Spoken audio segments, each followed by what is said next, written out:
Another turning point, a fork stuck in the road. Time grabs you by the wrist, directs you where to go. So make the best of this test and don't ask why. It's not a question, but a lesson learned in time. It's something unpredictable, but in the end is right. I hope you had the time of your life. It's Thursday morning and time for our natural health consultants. I'm from High Point Health Center in Highland Park, New Jersey, 249-9800. I'm happy as always to be speaking from WCTC Studio in Somerset, New Jersey. The number here is 545-9282. So, welcome on Facebook. Welcome if you're listening live. And if you're listening later on a podcast, welcome to you also. I was told last week we were heard in Colorado, California, North Carolina, Florida, and Israel. So I really appreciate when people share this with other people because, as I've said many times, I really enjoy doing this and I love sharing information. So this morning I had an emergency patient in the office before coming in. And I was so glad that she came in. I'm glad she's feeling better. And I'm glad she came in because she told me a line from a movie that I just love. She knows that I love movies. And she asked me if I'd seen the Christopher Robin movie, which I hadn't. She says, oh, you got to see it. There's a great interchange in there. And she said, I forget which character. One character said to the other, what day is it? And the other one answered, it's today. And the other one said, oh, great. That's my favorite day. And that's kind of the way I like us to live our lives, that today is our favorite day. So let's answer a few questions from, since it is today, let's answer a few questions from last time, as I like to start things. First question I actually got this morning when I came into the studio is honey as bad as sugar? Well, they both have problems. Honey, in a sense, would be the better because it's a whole food, and if it's not been cooked and if it's unrefined, then you also have the benefit with honey of having minerals and nutrients in with it. So it's got the advantage there. The downside of honey is that it's made up also of fructose, which is fruit sugar. And fructose, although for years people were sold on it being great, and as a matter of fact, it's still used often as a sweetener, the bad news is that in terms of blood sugar, fructose, hold on to your hats, is actually worse than glucose, table sugar. And the reason that the misunderstanding came into be was when they did the original studies on fructose, they watched what happened to people's blood sugar. And the truth is that if you just take a spoonful of table sugar, your blood sugar level rises up much more quickly, but then it levels off. Whereas with fructose, it takes a little while, but it jolts your blood sugar even worse. So I'm not a fan of either. I'm not a fan of things that use any kind of sweetener. Maybe xylitol or things like that would be okay. Much better to use the whole food. Like people say, well, how about coconut sugar? Because coconut's good for you. Yes, coconut is good for you. When you pull the sugar out of it, it loses its benefits and it has problems. So sugar is sugar, wherever you do. And if you're going to have a little bit of honey, that's okay. Actually, the sweetener, which has the least effect on blood sugar levels, is maple syrup. So I tell people, if you want to sweeten with something for a little bit, and if you like the taste, please go ahead and use a little maple syrup. We'll talk much more about that in future times when we go more into diabetes. Second question I got was, well, I thought coffee was good for you. Isn't coffee is good for you, right? Isn't it? People like, isn't it? People say too much coffee. Isn't it good for you? Isn't it? They're all hyped up. And the truth is that, and they said, yeah, because it's got antioxidants in it. So the idea of antioxidants is a huge misunderstanding. Yes, coffee has antioxidants. The antioxidants in coffee are there to protect the coffee bean. Antioxidants are like a shell around the food. And while the antioxidants are in coffee, I'm not sure exactly how much good it does you. It's doing a lot of good for the coffee bean, and that's what it's designed for. That's why it's there. So does coffee have some health benefits? Maybe a little bit here and there.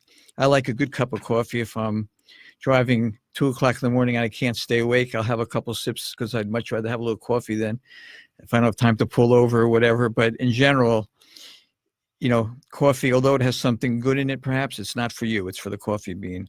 A little bit of coffee, perhaps is okay. Same kind of question people ask. I tell people the same way as saying that there's iron in nails, but you're not going to eat nails for the iron. The same way, don't have coffee for the antioxidants. If you want a little coffee because you enjoy it, fine. If you're looking for the antioxidants, much better places to do it. Another question I got this week: what is the name again of that supplement you're talking about all the time that's good for circulation? I don't mind telling you again because it is so good for you. It's called taurine, Taurine. Very inexpensive, very helpful, 1,500 milligrams a day. Usually it comes in 500 milligrams, so you would need to take 3 a day. And it's good for circulation, it's good for your heart, it's good for your arteries. Another question I had from last week was about hormone testing. People wanting to know if we can do different kinds of hormone testing and break down things. And the truth is, blood testing is good for certain things with hormone testing, but saliva testing gives us much more information. So if you're interested in finding out about your hormone levels, we need to do both blood and saliva testing, which of course we do in the office. A lot of questions this week. Happy to go through them. Once again, another question about gluten. And, this week when I told another patient that gluten was bad for them, they say, I know you just tell that to everybody. And the truth is, no, I don't. Gluten is bad for everybody, but it's not so bad for a lot of people. Gluten is inflammatory to the body. And if we know that eating foods that are inflammatory are really a prescription for trouble. But a lot of people can have a little gluten here and there. It certainly shouldn't be a major part of their diet. But the problem is that the blood testing, which is done for gluten by the major laboratories, and the major laboratories, of course, at least in this area, are LabCorp and Quest, are very, very limited in what they test. Gluten has approximately 20 different ways in which it needs to be tested to know if a person is reactive to it. So how do they test it? They look to see if you have antibodies or if you have things that your body has created to fight against gluten. Because if you don't have a gluten problem, then you should not have antibodies to it, meaning your body shouldn't be fighting it. But gluten has about 20 different ways in which it needs to be measured. And LabCorp and Quest test 3 or 4 only. And this is the kind of testing that has been done for the last 30 years. There are specialty labs that test it much more thoroughly. So if you're told that you have a gluten problem based on LabCorp or Quest or some other lab, you've got it. You don't need to do more testing. End of story. Sorry, you can't have it. But if you were told that you're okay based on those tests, you don't really know. You know that you don't have those problems, but you have not had a complete test. And one of the things that I'd like to do, which I'll talk about in the next segment, we'd like to do genetic testing for it also, which turns out to be very inexpensive and very conclusive. I had more questions about diabetes, which we just touched on last week, but we'll get into that a little bit later also. The other question which I got, which people are very sad to hear when I tell them that I don't think seltzer is good for them. I never knew so many. I personally don't like seltzer. So for me, I gave it up without a problem. But many people love seltzer. And why is it so bad? What's so terrible about it? So let's put it like this. When you drink seltzer, number one of the problems, if nothing else, is that you're drinking it instead of water. And water is important to drink, and it's good for you. So it is no way a substitute for water. If you want to have a little bit here and there, it's probably okay. But it shouldn't absolutely not be your main thing that you're drinking. Secondly, is that if you're having a flavored seltzer, there's a good chance that there's MSG in it. Not always, but there's a good chance. And why do I say that? Unfortunately, a lot of chemicals can be put into a food or a drink under the guise of concentrate. And if you're drinking something or eating something with a concentrate in it, just know you have no idea what's in it. Because according to label laws, a lot of junk can be thrown in without you having to know about it, including in baby food, by the way, if you eat baby food. And if you're a baby listening, I want you to be aware of that too. However, there are other ways it could be put in. There's all kind. Maybe next time or one time we'll go over all the ways in which things can be put into your food. But if you that's right. Another one is natural flavors. What could be wrong with natural flavors? Well, everything is natural. With food labeling, you have to really know how to read the label. There is nothing unnatural. If it was unnatural, you wouldn't be able to have it. Natural is not a defined word by the food industry. So if you're eating something with natural flavors and thinking, oh, at least it's natural, everything, MSG is natural, everything is natural. So these are different ways in which the food industry is able to sneak things in without having to disclose what's in it. So that's some of the answers to last week's questions, and the time always goes so fast. I hope you enjoy when I do that. A lot of people have told me they like that kind of potpourri of different subjects quickly to start the show. We're going to take a break in a moment. We're going to come back with something that's called genetic phobia, fear of genetics. I'm going to talk about that and why we need to all get over it and get tested. Dr. Harry Schick, Natural Health Consultants. Join us in a few minutes. We've got a lot of exciting things to talk about. This heavyweight bout is about to begin. The challenger wears white trunks with a blue stripe, and the champ is wearing, looks like an examination gown from the doctor's office. And from the back, we can... Ooh, that's not pretty. Champ, what's with the crazy getup? I've got to take care of my family. Yeah, so? Well, when you love your family, you got to go in and get those important medical screenings. A lot of potentially deadly diseases can be treated if you catch them in time. So you wear the examination gown because... Because I'm a real man.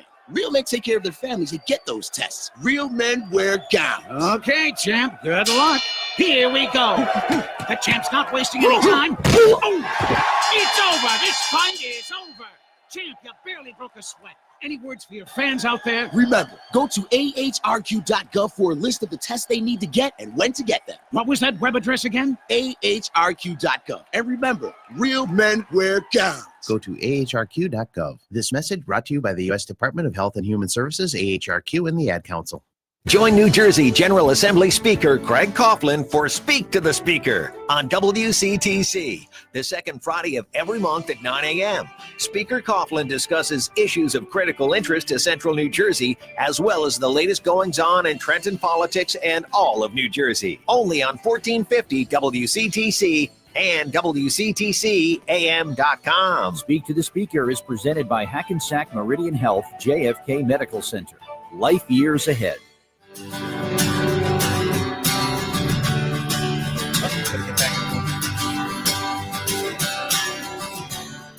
It's something unpredictable, but in the end is right. I hope you had the time of your life. Natural Health Consultants. Welcome back. Remember, what day is it? Today. Everybody say together, that's my favorite day. I love that saying. Okay, so I mentioned that we're going to talk in this segment about genetic phobia. It's my second favorite phobia to talk about. We talked last week about cholesterol phobia, the tremendous fear of cholesterol, which we're going to talk about again in future times.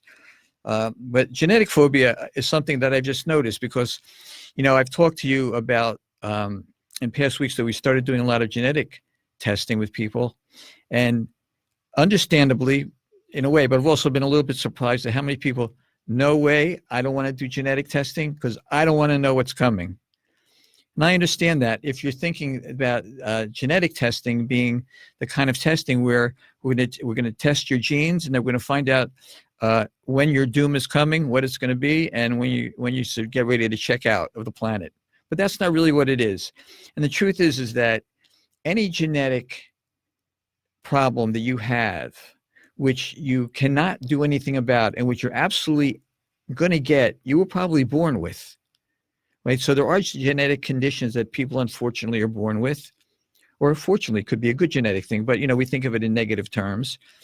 But if you weren't born with a genetic problem, that means that your body, those genes have to be turned on, those quote unquote negative genes have to be turned on.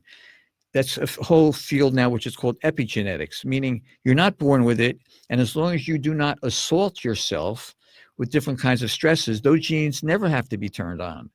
So we don't have to be afraid of those genes. However, I'm not even talking about those genes. I'm talking about other ones. So let's discuss what is going on with this genetic testing. Okay, so I want to talk about the most common kind of genetic testing that people have heard about, and which has become more popular. And really, this whole genetic revolution started with is something called, and it's by the initials, MTHFR. Okay, so a lot of you probably heard of it. If you go online, you'll find, in Google, in 1 second, 20,000 websites will show up. It's a very, very popular subject, and it should be, because it's involved with something called methylation. And methylation is key to your body health. So let's talk about it in concrete, basic terms, because it can get very complicated and doesn't have to be. So what is this methylation thing?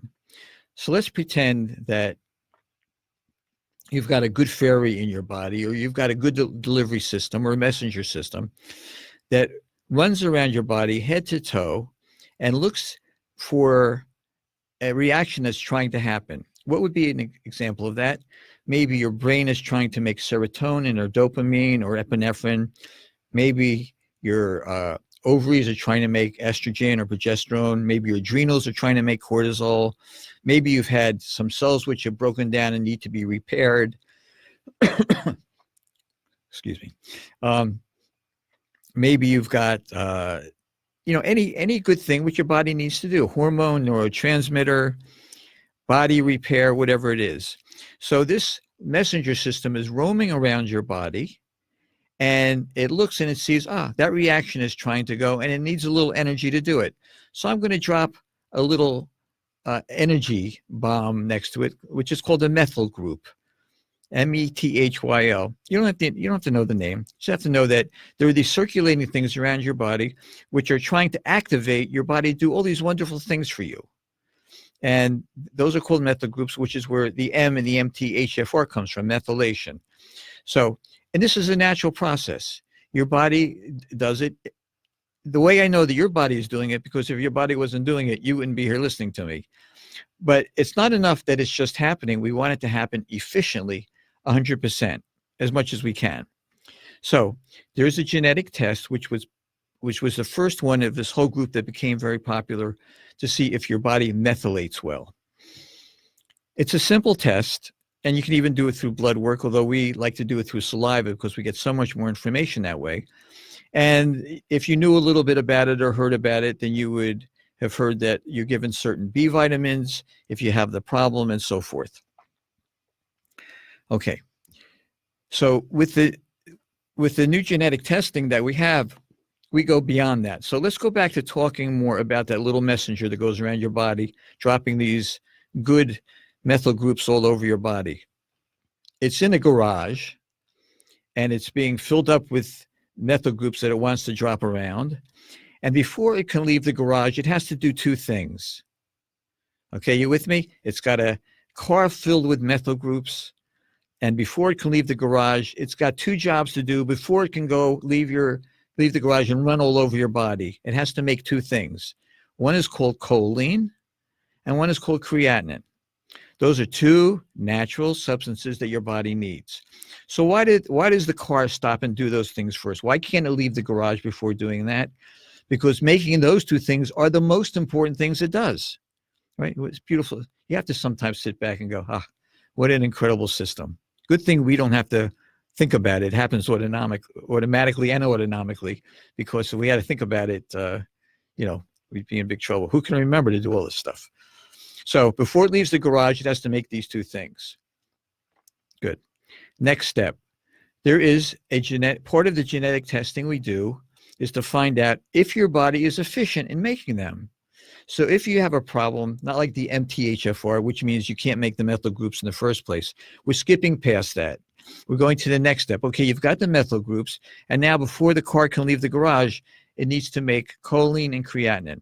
And if it doesn't do those, it's going to stay there. Sure, it will leave the garage, but it's going to use up so much energy. Let's say it had 1,000 methyl groups in the car, and it really, let's say it needs to use 10 on making those two things. So it's going to leave the garage with 80 methyl groups. incredible. Go do a bunch of things. But if it has to stay in the garage and it has to use up 80 before it even leaves, because there's something wrong with the mechanism in the garage, it's only got 20 to spread around the body. Very inefficient. So now your body isn't making dopamine because there wasn't a methyl group to do that. And instead of having, hey, today is a wonderful day, my favorite day, you're feeling a little bit down today, not enough dopamine. Oh, well, maybe I'll, smoke a cigarette, have a cup of coffee, I'll do something, take a medication, okay, to increase my dopamine. Well, why don't we look first and see if you've got the methyl groups that you need for your body to make its own dopamine? You with me? Okay, so let's say you've got problem number one. It's in a genetic area called PEMT. I don't really have to tell you that. I'm just proud of myself that I finally memorized it, so I'm showing off. So let's say it's in a genetic area called PEMT. The other one is GAMT. But let's say PEMT, which is the choline one. I remembered that because the PE, the E is in choline at the end of the word choline. That's how I memorized it. Okay, so what do you think? Let's think about this. So what are we going to do if your body is inefficient in making choline and your methyl groups are being used up there? What's the solution? I'll give you 5 seconds to think. 1, 1002, 1003, 1004. Good. Some of you got it. Hey, why don't I take choline? And that's exactly what we do. We give people choline to take so that the car doesn't have to use up so many of its methyl groups in the garage to make the choline. You take the choline, and now it can leave the garage with all of its methyl groups or most of its methyl groups intact. It goes around, it can make estrogen, help your body make estrogen, progesterone, testosterone, serotonin, all of the things, more DNA.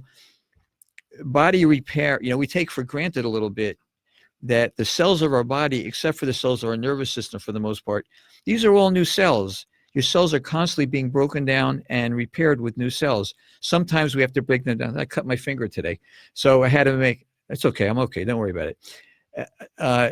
So I had to, the body had to make new cells. Okay, it hurts a little. Okay, now I'm okay. So, but but even if the cells are not, even if the cells are not injured, they have a lifespan to them. Different cells of the body have a different lifespan, whether it's the cells of the stomach, cells of the elbow, wherever. So your body needs to have this repair process. Methylation is a key part of that. So we have to be careful that we are not stuck anywhere, and your body can make all the methyl groups that it needs. So I'm helping you now as your genetic therapist get over genetic phobia. Okay, so if we did nothing else except that, and I think you're beginning to see how amazing this test can be. I wouldn't have known this about you without doing this test. Same thing with creatinine. If you have that, we give the person creatinine so the car can leave the garage and do all the wonderful things that it needs to do. So we do the test. It's a saliva test, very easy to do. Right now, the place we like to do it through is Ancestry.com. They give the most information for the money. I always tell people, if you get the test, do not pay extra for the genetic interpretation. Then you're going to feel doomed when they tell you all the things which are not true. And I think it's whatever the reason is. So if you do buy that test, just buy the simple one. It's not going to tell you the genetics. It's only going to tell you that you're descended from the Queen of England or the king somewhere. But we can interpret it for you. So you let us know and we can do the full interpretation.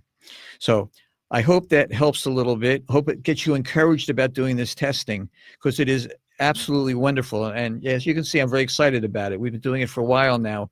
Really helped a lot of people with things that we were having a hard time with. Okay, so we're going to take a break in a moment.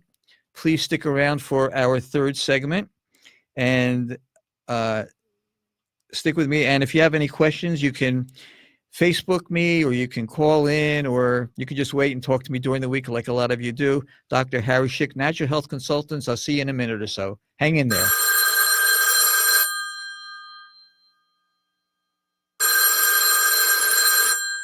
If you're not facing your mortgage issues, this can be the most terrifying sound in the world. It means you've fallen behind. It means hope is dwindling. It means you're another call closer to losing your home to foreclosure. Fortunately, there's hope. If you need real help and guidance, call 1-888-995-HOPE.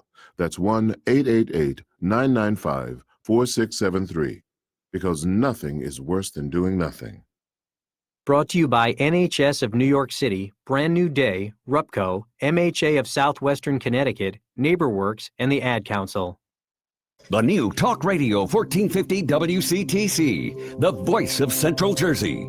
Ask the Doctor with Dr. Derek De Silva. Hello, I'm Dr. Derek De Silva, host of Ask the Doctor. It's been 20 years for me right here on WCTC, and we've shared lots of great times together. I will continue to update you on the latest news from the world of medicine. So join me Saturday mornings right here. The new Talk Radio 1450 WCTC, the voice of Central Jersey.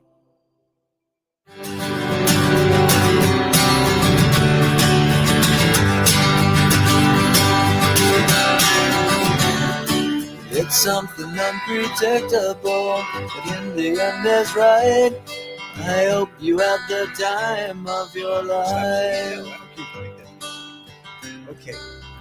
Welcome back to segment 3. As usual, my pleasure to welcome Honey Sturzer, who's here to join us. Good morning. Good morning, everyone. How was that genetics talk? Did it make sense? Yes, I thought it was very much on target and really super interesting. I appreciate that. And the thing with genetics, just because you have something also doesn't mean that it's a problem. Because when we look at genetics, there could be 60 things. And I had a patient yesterday said, we just go over all 60? No, we're only going to go over the things that are important to your health. That's why you're coming to me and not just going online and trying to figure it out. But with the blood work that we do, which is, if you've done blood work with us, the most common word that the phlebotomist will say is, wow, so many vials, because we're very extensive in the way we do it. But if I have the genetics and then we do the blood work, we can see actually the expression of the genetics if it's been a problem. So I'm not big on, and I've never been big on, just, somebody comes in with their blood work, or we do blood work and we see 15 things, trying to fix all 15. The reason to go to a clinician is to figure out those things which are most important. Many, many times we've been able to fix 1 or 2 things, and the other 8 things which we never even fixed got better. Listen, let's remember, the body is designed to heal itself. Our job is a facilitator to give it what it needs so it can go ahead and do that. When I went to chiropractic school, my favorite thing was when, the emphasis there was always on that we are not the healers. The healing comes from, the body is programmed to heal. Our job is to get all the interference out of the way so that the body can go ahead and heal itself. And I love that philosophically. I love it spiritually, and that's really what we do. We work on getting your body in place to do what it needs to do. Yeah, it's so true what you're saying, and the piece of the genetics gives us the rest of the story, because when you look at the blood and you just work on what you see in the blood and you don't really know what's driving that. So say that you see inflammation and then you start taking all these anti-inflammatories, but you're not really getting a sense of what's driving that inflammation. Whereas when you do the genetics and you can see if there are any genes that have an issue or a variant, and then you address that, you can stop taking the anti-inflammatories because you're actually at the foundation and the root cause of it. And it's amazing how much better people are feeling. Right. And medication really should be designed, if you need it, as a bridge to get you from point A to point B, not a bridge for the rest of your life. There are some circumstances where you need that, and I'm not against it, but a lot of medication which is designed really to be short term. For example, a lot of the sleep aid medications, if you ever look online and look up these medications that some of you who have been on for years, you're really not supposed to be on it for more than 2 or 3 months. And really, at that point, supposed to get to the bottom line of what's going on. And it's horrifying to see people being on it for so long. And, talk to us. That's what we do, 249-9800. Our office in Highland Park, we do a lot of work at distance with people. I have patients in Chicago, patients in Florida. Now I got a new set of patients from Colorado. We can do a lot of work online. Can't adjust you online. Can't get my hand trying to figure that out, but we can do a lot of great work for you. We could do a lot of work with weight loss online too. So our quasi favorite subject of weight loss comes up. And one of the things I got a very good question. If you remember from last week through the genius of Honey Sturzer, we have changed our program from, I probably thank you every week for that, from intermittent fasting to intermittent eating. And the question was, well, how many days do you have to do of each? And the answer is, I like to be honest with people. There's never been a study, what if you do it 3 days like this, 4 days like that, 4 days like that? There's been no studies. We have to figure it out and we have to find out. Most of the way we do the intermittent eating is where people do it for 5 days and then they have 2 regular eating days. Is that the best and only way to do it? It might be the best to start, but it's not the only way. So I had somebody yesterday say, I really think I can only do it 3 days a week. Excellent. Let's do it 3 days a week. What's the big deal? Let's get started. Because I find with the intermittent eating program, people actually, once you get over that hump, people actually like it. They have more energy. They feel better. And then they just naturally spread the eating hours out and add more days. And there's nothing wrong with doing it every day. Find your comfort level. But the key thing is to do it, to think about it. Listen, as we've said many times, right? You do most of your intermittent, in the intermittent eating program, most of your non-eating time, you're sleeping. So, it's like a given head start right from the beginning. Yeah. And it's just really interesting, even for people who aren't looking to lose weight, but have some blood sugar issues, how much better they look. And you could just see it in your skin because the intermittent eating really impacts that blood sugar issue dramatically. And people are reporting feeling so much better. I don't want to say most, but I would say many, many problems that people have are because you just eat too much, and you eat too much of not only you're eating the wrong things, you're eating too much of it. So eating a little less will have benefits with, blood pressure, blood sugar, and so many things. It's a habit. We've talked about how habits are, I had somebody recently, he said, I can't believe it. I was doing the intermittent eating program for 3 weeks. I went off it for 2 days totally. And next thing I know, I haven't done it again for a week. And I understand that's how it is, but it's a habit. Unless you have a time machine to go back and undo that week, get back on the horse and let's just do it again. Nothing you can do, and we're going to talk about that a little bit more later. But all you can do is handle today. So make today a good day with how you're eating. That's all. That's the only thing we have. Also, I wanted to mention 2 other hints in terms of weight loss. One thing I found very helpful with some people is that before you go to bed at night and when you wake up in the morning, visualize yourself as having lost weight. Because when you think of yourself, a lot of you actually, I know, think of yourself as actually being heavier than you are. But if you start thinking of yourself, kind of like, you're talking about the self-fulfilling prophecy last week. When you picture yourself or imagine yourself, whether it's going on the scale and seeing yourself 10 pounds less, or seeing you in clothes that you used to be able to wear. Why not spend some of your day picturing yourself that way? That will actually move you towards that. So you don't have to make it unrealistic, like you're going to picture yourself 40 pounds less today, although you can if you want to have a good time and do that. But at least start picturing yourself as less. And it really, I believe, it has an effect on your metabolism, but certainly has an effect on your habits. So work with that aspect of visualization. That makes sense? Yes, it does. And I think it's true. They say when people work out, if they visualize their muscles getting larger, there's a study that shows that it speeds up that process.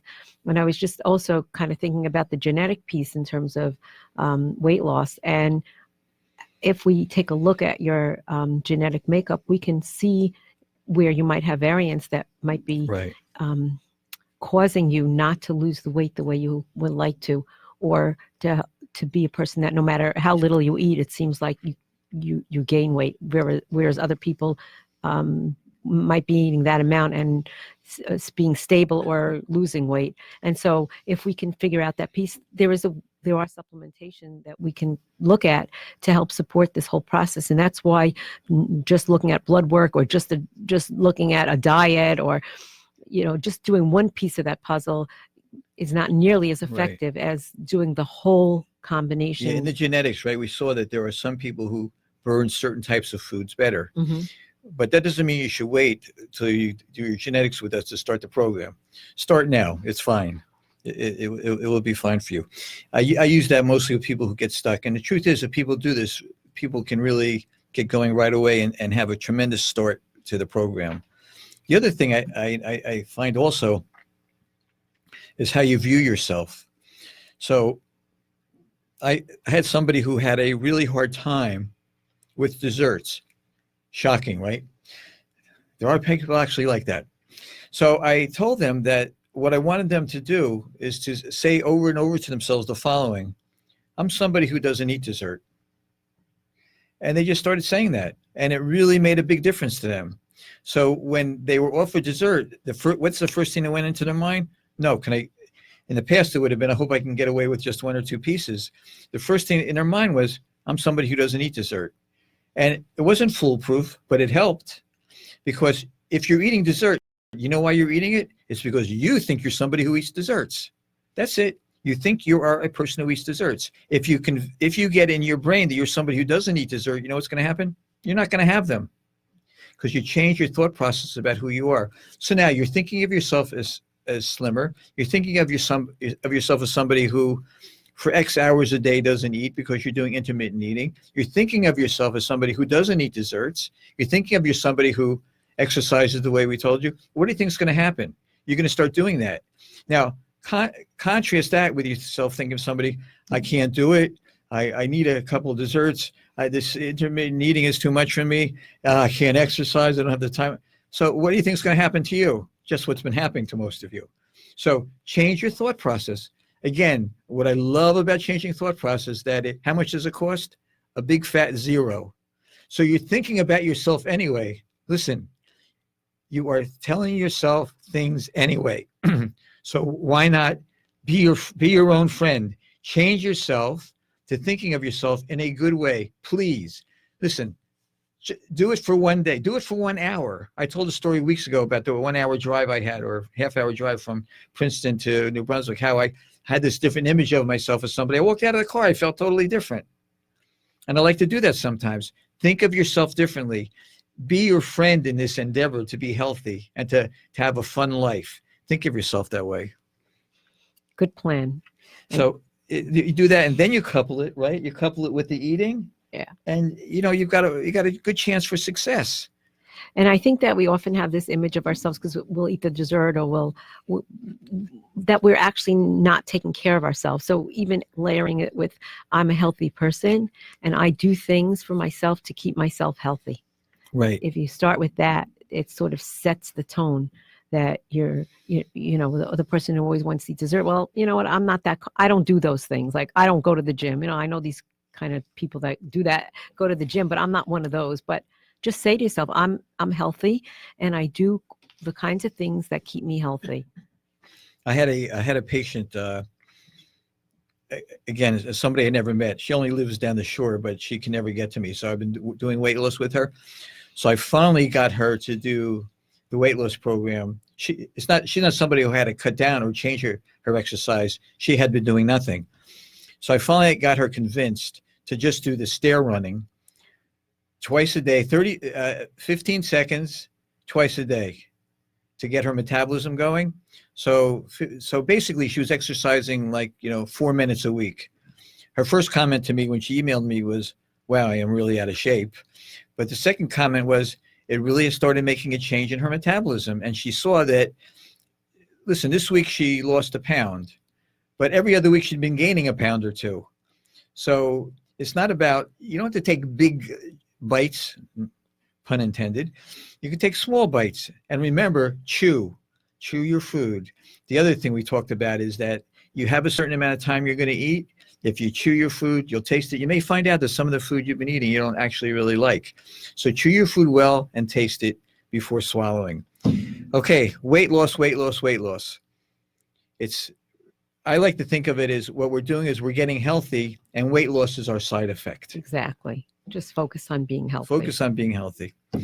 Okay, Natural Health Consultants, Dr. Harry Schick with Honey Sturzer.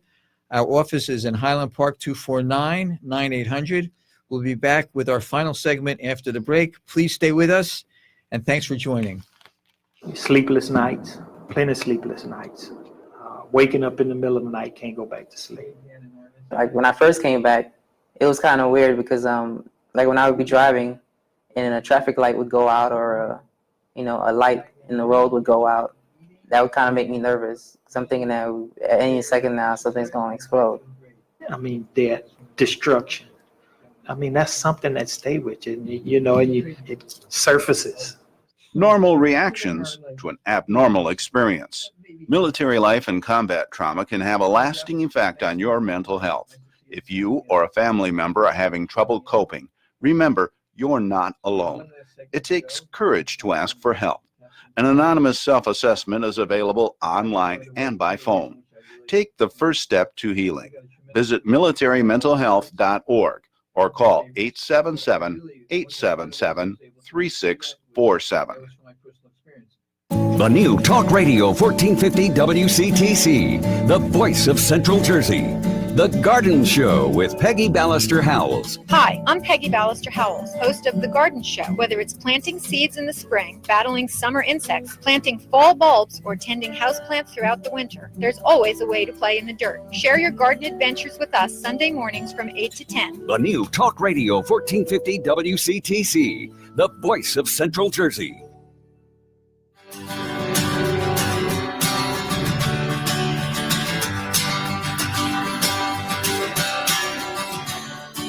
It's something unpredictable, but in the end is right.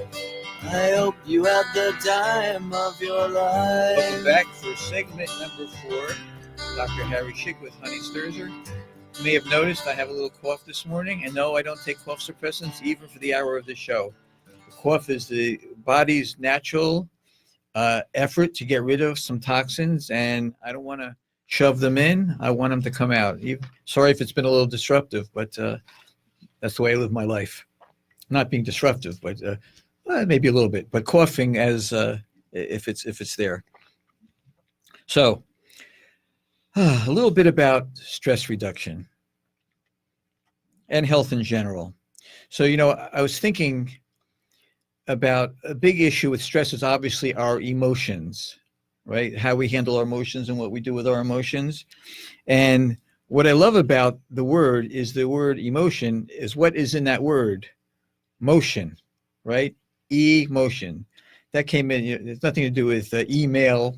The word emotion came much before the e-revolution. Emotion gives us a hint of what we're supposed to do. So if we're having stress or upset or joy or jubilation or any kind of emotion, there are certain body activities that are supposed to go along with it. So if it's hard if you're stuck at a desk job and your boss comes in and gives you a very hard time, you get very stressed and upset. You can't really emote either necessarily verbally or physically, but you need to take the time to do that. So I tell people, we remind people that moving around is a very good way to deal with emotions and a good way to dissipate and to lessen quote unquote negative emotions. In fact, it's a good way to program yourself with good emotions. I've talked about the exercise machine we have in the office, and I'm very happy a couple of people from the show have started using it regularly. But one of the things you do when you do your grizzly bear workout or any kind of exercise is that, what are you thinking when you're doing this? So instead of thinking, only 2 more, do I really have to do this? I think it's enough for today. You think, I'm doing great. I am wonderful. Say good things to yourself, because the energy of the exercise connects with the emotion and really programs deep into your brain. So a good time to program yourself positively is when you are exercising. However, if you wind up getting stuck and have an emotion you don't want to have, the best way to get rid of it is to exercise or move in some way. Don't just sit there with it. And don't use your emotion to walk to the refrigerator to eat. What I know a lot of people do, they like to go to the refrigerator and use their energy to go eat when they have some negative emotions. The worst thing to do. If you still want to do that after you do some exercise, okay, but do the exercise first. Do some exercise to get rid of that. And when you're doing it, the beginning of the exercise, you can say how angry you are, but then talk about how great you are. Come on, you're really great. You deserve it a little bit, you know? So when you do that, that makes sense. When you get that emotion, so people just freeze, and that's the worst thing they can do. Yeah, the exercise is definitely a way to release the agitation or the anger, and it also releases calming neurotransmitters, so you just feel Good point. more at ease. And on an earlier show, we talked about if you still feel that urge, give yourselves little blocks of time. Say, let me see how I feel in 30 seconds. And then 30 seconds later, go, I made it 30 seconds. Let me see how I Right. feel in another 30 seconds. And more often than not, whatever we feel passes. When we're happy, we don't feel happy forever. When we're Unfortunately. sad, we don't feel sad forever. If we're angry, that's what we do know, is that there's nothing permanent about how we feel. So in that urgent moment where you're feeling stressed, sad, or angry, and you just want relief, and food is a comfort, which is what I hear most from my patients, is that somehow or other they're in such distress, they just want some relief, and food for them is soothing. So it makes sense that if you want to get away from that not good feeling, you want to do anything at all just to have that relief. So if you start to move around and do some kind of intensive exercise, even those 15-second exercises we talked about, and then after that, you'll be able to really talk yourself off the ledge and just say, let me see how I feel in 30 seconds, and just keep it going. And do it even as an experiment to notice how long it takes for you to be able to not feel that you have to go eat again. Just Right. say, hey, let me just try it out one time to see what it takes for me. I know that from personally doing it, that if I get stressed and I really exercise hard, right, in the middle of the exercise, I'm thinking, what was I stressed about again? It's almost like a curtain is pulled down over that. And don't worry, if you have something you have to deal with, the problem will be there when you're done. But then you can deal with it without that anxiety, because you've done something physical. You know, the reason that people get angry from a physiological basis, or even frustrated, is because it's supposed to get you to move, right? That's why it's called emotion. It's designed to take action. To take action, right? Your sympathetic nervous system kicks into play. Sympathetic nervous system is also called your fight or flight mechanism. So what do you think you're supposed to do when your fight or flight mechanism happens, takes over? You're supposed to fight or flight. So you're supposed to move. So your body goes to, so your boss comes in and yells at you, not at my office, but your boss comes in, or somebody comes and yells at you or gives you a hard time about something. You get this emotion. You're supposed to move. That's what you're designed to do. It's a beautiful system. The problem comes in is when we don't move, right? We don't do something. We just stay there stagnant. And then where's it going to go? It does move inside your brain, inside your gut, inside your heart. It moves inside of you. That energy is going somewhere. Believe me, it's not, it doesn't disappear into thin air. So if you don't do something with it, even if you can change it around where you can take a bad thing and make a good thing out of it, or you play a mind game with it, which is good, but the emotion has to happen too. You're frustrated. You're supposed to move around, not just sit there. Mm-hmm. And we did mention it, I think, on our last show, the idea that you could actually just run in place. You sit in your Right. chair and just run in place. You can move your arms and as you're running, and just run until you start to feel Right. more at ease. Right. Move your arms or do the bouncing Right. with your legs or whatever. But just, Just run in place. just do it. I think I came up with a good phrase. Just do it. I'm going Our Yeah, producer is running in her seat to, as we speak.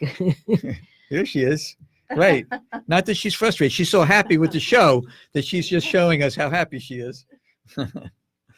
So please take that for so many reasons.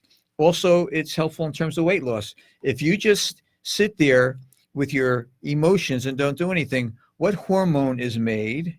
Cortisol. What does cortisol do? Cortisol, as I've mentioned before, has this propensity for finding fat cells and dropping it right on your belly. There's a reason for it, but it's not a reason that you need. It's actually a good thing if it only happened very rarely. but when it happens 3 times a day, so those of you who want to lose weight, you need to de-stress in this way also. When you want to keep your cortisol levels at a minimum, so when you get frustrated or upset, do some motion. Honey just gave a good idea, which Ann demonstrated, to do some motion. Don't just freeze. I mean, you may freeze for a moment, but then do something. So that's a key thing. Now, one other thing I wanted to talk about, maybe 2 or 3 things, but one other main thing I wanted to do is, what I would like you to do now, whether you're watching on Facebook or you are or listening on the radio, or you listen to it later on a podcast. And again, thank you all for sharing this. I know so many people share it on Facebook and share the podcast. It's very exciting to me. I'm glad you see value in it, as I love to do it. And I know Honey also really enjoys the show. We love doing it together. What I would like you to do now, however, is I would like you to just take a moment, because I know you're good at this. I want you to just take a moment and quietly, I want you to go back in time a week back. So I want you to go back. Actually, the time machine that you have, I want you to go back in time. And I want you to go back to a problem you had earlier in the week. And I want you to undo the problem. Everybody doing that? What do you mean you don't have a time machine? What? You didn't sign up for the time machine that you can get on Amazon? Oh, you don't have a time machine. Oh, wait a minute. So you're telling me you can't do anything about your past? That's interesting. Okay, so forget that. Let's go into the future. You use the other machine you have. Go into the future and fix something in the future. I'll give you a minute to go into the future and do that. Can't do that either? All right, so let me get this straight. You can't go into your past and you can't go into your future, so you're stuck in your present. Is that where you are? You're stuck in your present time. Okay, so how should we spend our time and our energy? Trying to undo the past, trying to fix things in the future, or just do what we need to do for now, right? You can't go back and undo the eating you did yesterday. It doesn't work. You've tried it. If there was a way to do it, it would be great, but we can't. There's absolutely nothing we can do. We can learn from the past, okay, but we can't go back and undo the past. And we can't go forward to the future and set the thing. But if we handle our present time properly, which it's actually a great relief. That's the only time you've got. You don't have to worry about going into the past. You don't have to worry about going into the future. We're given a great potential where we can spend 100% of our energy in what's going on right now. If you're listening right now, you can do it right now. You can breathe. You can think good thoughts right now. If you're watching, you can do it right now. It's a tremendous benefit that we have. So I know everybody's heard, most people heard the present is a present. As hokey as it is, you know what? The present is a present. And that's the time that we should be using, and that's where we should be putting our energy. I know we're ready to close in just a moment, but and I know I've monopolized the whole segment here, but I have so much to talk about. But it makes sense, right? Absolutely. So just reminding our listeners to give us a call at 732-249-9800. Come on in and get your new life started today in Join the us. present. Yes. And it's a pleasure as always. Our show is Natural Health Consultants. Half the things I had to talk about this week, we'll do next week. Please give me your questions as you do. That helps me in the first segment of the program next week. And it's Dr. Harry Schick, High Point Health Center with Honey Sturzer, 249-9800. Get your Jersey on with Tommy G. Weekdays 3 to 6 on the Voice of Central Jersey, 1450 WCTC.